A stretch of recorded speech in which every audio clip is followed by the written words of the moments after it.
अस्सलाम वालेकुम, क्या हाल चाल है आपके। उम्मीद करता हूँ बिल्कुल खैरियत से होंगे। माल्टा स्टडी वीज़ा के बारे में आज बात करने वाले हैं। थोड़ा सा माल्टा कंट्री का बैकग्राउंड बताऊंगा आपको, और मैं आपको बताऊंगा कि माल्टा का इंटरव्यू में कौन से क्वेश्चंस होते हैं और इसकी इम्पोर्टेंस क्या है। इस इंटरव्यू की इम्पोर्टेंस क्या है उसका मैं आपको बताऊँगा। सबसे पहले बात कर लेते हैं कि माल्टा कंट्री है कहाँ पर और ये क्या है। तो जनाब, माल्टा एक छोटा सा बिल्कुल कंट्री है यूरोप के अंदर। आप यूं कह लें कि जैसे पाकिस्तान में लाहौर है, इतना पूरा माल्टा कंट्री है और ये शेंजन में आता है। और अगेन, जिस तरह से आप जर्मनी या इटली या फ्रांस का वीज़ा अगर आपके पास हो तो पूरा पूरा शेंजन, पूरा यूरोप आप फिर सकते हैं। इसी तरह से माल्टा का वीज़ा भी है। तो सबसे पहले तो जो इसकी अहमियत है, ये इसका फ़ायदा है, वो ये है।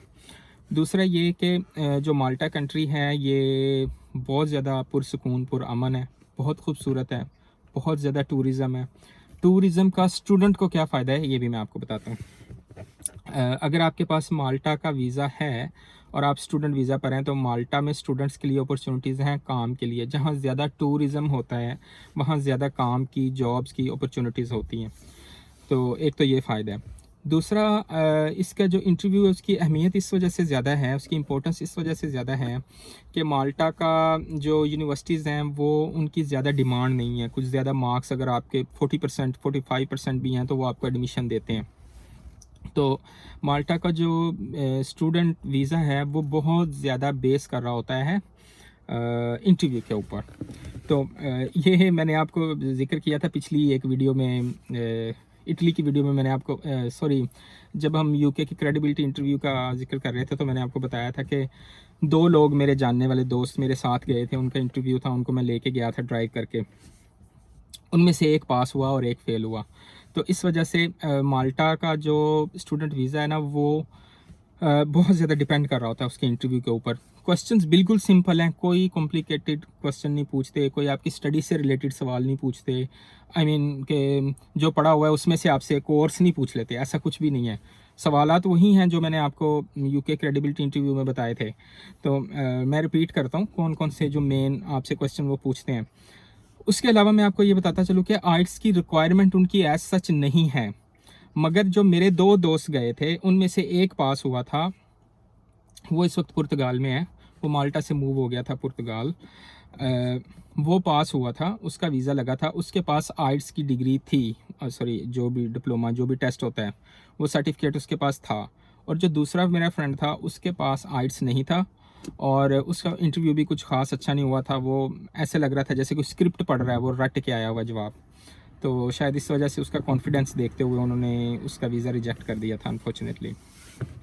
तो इस वजह से जो माल्टा वीज़ा है वो स्टूडेंट के इंटरव्यू के ऊपर बहुत ज़्यादा डिपेंड करता है। अब आ जाते हैं क्वेश्चंस की तरफ कि क्या क्या पूछा जाता है। सबसे पहले वो आपसे पूछेंगे कि tell me about yourself. English में होता है ये इंटरव्यू। माल्टा एम्बेसी, मैं आपको बताता चलूँ कि पाकिस्तान से अगर आप अप्लाई कर रहे हैं तो पाकिस्तान में माल्टा की एम्बेसी नहीं है। उसके लिए आपको दुबई जाना पड़ेगा, विज़िट वीज़ा लेके। आप अबू धाबी में उनकी एम्बेसी है, वहाँ जाके आप इंटरव्यू कंडक्ट करेंगे। अगर आप इंडिया से आ रहे हैं तो इंडिया में एम्बेसी है उनकी। तो पाकिस्तानियों के लिए ये थोड़ा सा मसला है। ऑलराइट है, लेकिन पाकिस्तान में मैंने सुना है कि कोई एक दो और कंट्रीज़ हैं जो माल्टा के बिहाफ के ऊपर कुछ अरेंजमेंट करवाते हैं, मगर उसके बारे में मैं श्योर नहीं हूँ। ऑलराइट, तो अब आ जाते हैं क्वेश्चंस के ऊपर। सबसे पहले वो आपसे पूछेंगे कि अपने बारे में बताओ, tell me about yourself. तो उसमें आपने अपना इंट्रोडक्शन करवाना है, अपना नाम बताना है, अपनी एज बतानी है, अपनी क्वालिफ़िकेशन बतानी है, आप क्या करते हो, आपकी फ़ैमिली में कौन कौन है, आप अपनी हॉबीज़ बता सकते हो। तो ये एक एडिशनल चीज़ें हैं। अगर आप थोड़ा सा अपना ब्रीफ इंट्रोडक्शन करवाते हो तो वो ये समझ जाते हैं कि ये इंग्लिश बोलने से हिचकिचा नहीं रहा, डर नहीं रहा ना। ये आपका इंट्रोडक्शन हो गया। फिर वो आपसे दूसरा क्वेश्चन ये पूछ सकते हैं कि आप अपने कंट्री में क्यों नहीं स्टडी कर रहे ना। आप इंडिया के हो तो इंडिया में क्यों नहीं स्टडी कर रहे, अगर आप पाकिस्तान के हो तो पाकिस्तान में क्यों स्टडी नहीं कर रहे। तो आप उनको बता सकते हैं कि हम जो है, मैंने इंडिया में या पाकिस्तान में ये एजुकेशन मुकम्मल की, फिर अब मैं चाहता हूँ कि थोड़ी मेरे पास कोई इंटरनेशनल एक्सपोजर हो, मैं थोड़ा एक्सप्लोर करना चाहता हूँ इंटरनेशनल स्टडीज़ को। थोड़ा आपको थोड़ा लगानी भी थोड़ी आपको लगी लपटी भी बोलनी पड़ेगी कि माल्टा के बारे में मैंने बड़ा सुना था, यहाँ का स्टडी का सिस्टम बड़ा अच्छा है, तो मैंने सोचा चलो माल्टा एक बहुत अच्छी जगह है तो चलो मैं वहाँ करता हूँ, और ये यूरोप भी है। इसका आंसर आप ये दे सकते हैं। आपसे मैं बार बार पहले भी कहता हूँ, अभी भी यही कहूँगा कि आप प्लीज़ स्क्रिप्ट रट के नहीं जाएं।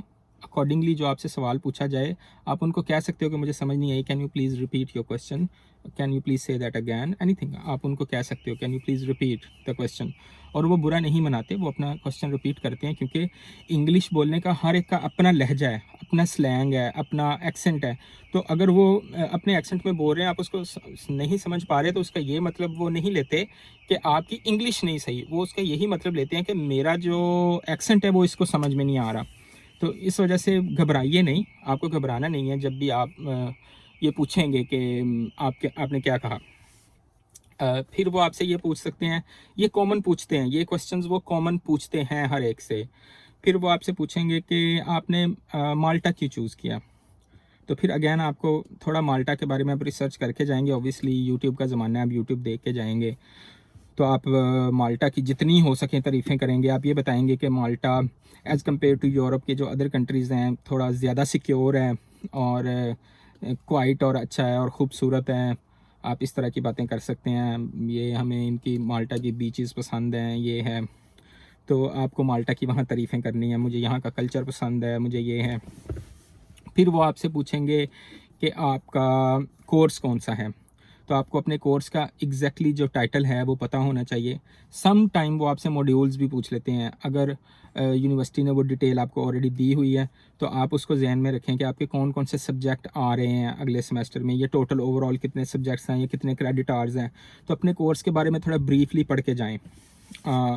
फिर वो आपसे ये पूछ सकते हैं कि आपने ये यूनिवर्सिटी क्यों चूज़ की जिसमें आप आ रहे हो।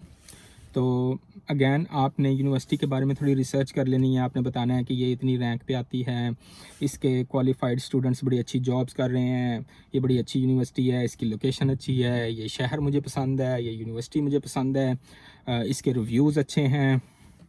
तो इस तरह की आप बातें करेंगे। और वो आपसे मोस्ट प्रोबेबली ये क्वेश्चन पूछ सकते हैं कि क्या आप कोई स्टूडेंट लोन लेके आ रहे हैं या आप कोई स्टूडेंट लोन अप्लाई करेंगे। तो मेरे ख्याल से इसका आंसर आपको ना ही करना चाहिए, आपको ये कहना चाहिए कि कोई लोन नहीं ले रहे। और वो आपसे पूछेंगे कि आपका स्पॉन्सर कौन सा है, कौन आपको स्पॉन्सर कर रहा है। तो जो भी आपके फादर कर रहे हैं, आपकी फैमिली कर रही है, आपके हस्बैंड कर रहे हैं, वाइफ कर रही है, भाई कर रहा है, या ख़ुद अपने आप को आप कर रहे हो, वो आप उनको बता सकते हो। लेकिन आपने ये उस हिसाब से बताना है जिस हिसाब से आप अपना स्टेटमेंट दे रहे हो। फॉर एग्जांपल आप स्टेटमेंट दे रहे हो अपने फादर का, साथ में कोई एफिडेविट लगा रहे हो, तो आप बताएंगे कि मेरे फादर मुझे स्पॉन्सर कर रहे हैं। या खुद अपना स्टेटमेंट दे रहे हो तो आप ये बताओगे कि मैं खुद कर रहा हूँ या मुझे मेरे फादर ने पैसे दिए हैं, मैंने उनसे बोरो किए हैं। सही है। हाँ, इसके अलावा वो आपसे ये पूछेंगे कि आप जब आपकी डिग्री कंप्लीट हो जाएगी तो आप क्या करोगे। तो उसका आपने कभी भी ये आंसर नहीं देना कि मैं यहाँ माल्टा में रह जाऊँगा या मैं यूरोप में कहीं और जाऊँगा या मैं जॉब यहाँ ढूंढूंगा। आपने यही कहना है कि मैं अपनी स्टडी कंप्लीट करने के बाद अपने कंट्री में वापस आऊँगा, यहाँ मेरे ये प्लान्स हैं। फिर आप एक ना बड़ी खूबसूरत एक आपको खूबसूरत स्टोरी देखो। आप जहाँ से हम आते हैं ना, हमें ये चीज़ करना पड़ती है। मैं बिल्कुल ऑनेस्टली आपको इंटरव्यू का जो वो है वो बता रहा हूँ। मैं बाय बुक्स आपको ये नहीं कहना चाहता कि अब ये कहें या वो कहें। मैं आपको वो बताना चाहता हूँ जो आपके लिए सूटेबल है। तो आपने एक खूबसूरत सी स्टोरी बना के जाना है कि ये जो सब्जेक्ट है इसके ये फ़ायदे हैं मेरी कंट्री में, इसके आगे इसको यूज़ करते हुए मैं ये बिज़नेस कर सकता हूँ, मैं ये चीज़ें एक्सप्लोर कर सकता हूँ, मैं ये इन्वेंशन कर सकता हूँ, मैं ये बिल्ड कर सकता हूँ। तो आपने एक ना बड़ी खूबसूरत सी प्यारी सी स्टोरी बना के उनको बतानी है। तो ये हैं जो आपके वो मोटे मोटे क्वेश्चन आपसे पूछते हैं। इससे ज़्यादा वो आपसे नहीं पूछेंगे। ज़्यादा से ज़्यादा ये पूछ लेंगे कि छुट्टियों में आप क्या करोगे। तो आपने अगेन ये नहीं कहना कि मैं काम करूँगा, दिन रात एक कर दूँगा। आपने ये कहना है कि छुट्टियों में मैं जाऊँगा, अपने पेरेंट्स को विज़िट करूँगा या अपनी फैमिली को विज़िट करूँगा, आप ये कह सकते हैं। तो फ़ंड्स का वो आप पूछ सकते हैं कि क्या आपके पास ये पूछ सकते हैं कि क्या आपको पता है कि आपका पर डे यहाँ क्या एक्सपेंस है, या पर सेमेस्टर क्या एक्सपेंस है, या पर ईयर क्या एक्सपेंस है। तो वो तकरीबन आप 50 यूरो पर डे के हिसाब से हिसाब लगा के उनको बता दें कि ये मेरा एक्सपेंस है यहाँ पर। इससे ज़्यादा वो आपसे नहीं पूछते। छुट्टियों का आपने यही कहना है कि मैं अपनी फैमिली को विज़िट करूँगा। आपने ये कभी भी नहीं कहना कि मैं यहाँ बहुत ज़्यादा काम करूँगा। और वो आपसे पूछ सकते हैं कि क्या आपके पास इनफ हैं फंड्स अपने आप को स्पॉन्सर करने के लिए। तो उसका जवाब भी आपने हमेशा हाँ में देना है। और जो मेरे जैसे हमारे जैसे स्टूडेंट्स हैं, मिडिल क्लास फैमिलीज से हम लोग आते हैं, तो हम क्या करते हैं कि हम पैसे कहीं से पकड़ पकड़ा के एक स्टेटमेंट अपनी बनाते हैं। तो वो स्टेटमेंट आपसे मैं ये कहूँगा कि उस वक्त तक आप वो पैसे विड्रॉ नहीं करें जब तक आपका वीज़ा लग नहीं जाता। जैसे आपका वीज़ा आता है तो आप विड्रॉ कर सकते हैं। तो ये था आज का माल्टा के बारे में। तो आई होप मैं आपको अपने जितने भी सवाल आते हैं उनके जवाब मिल गए होंगे। अगर कोई चीज़ रहती है तो आप प्लीज़ मुझे इनबॉक्स कीजिए, सॉरी कमेंट कीजिए। आप मुझे पूछ सकते हैं या आप मुझे ईमेल कर सकते हैं। मैं सबको आंसर करता हूँ। अपना बहुत बहुत ख्याल रखें। कल मिलते हैं।